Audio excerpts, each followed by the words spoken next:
Sir আপনার ইচ্ছা চলে আসছে পান্তি ঝাঁপ মারেন। এই তোরা ভুলে যাস না, আমি তো স্যার বলো, তোরা লাভ মার আগে। আর ইচ্ছা বলে আপনার পারবে আমার না। ও হ্যাঁ হ্যাঁ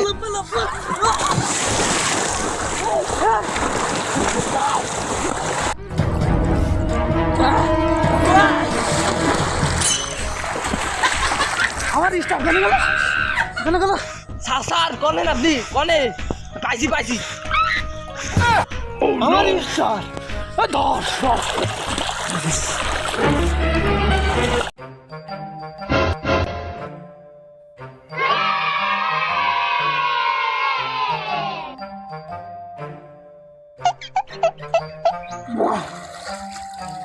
স্যার স্যার স্যার ওই যে আপনার পাগলা আসামে বসে রয়েছে ওখানে। শালা জিরো রে, ও যদি একবার দেখতে পারি লোকে তো ডিএন থেরাপি দেয়, আমিও মুরগি থেরাপি দেবো। স্যার ধরমালাম ধরমালাম আগেন। ধর ধর ধর ধর।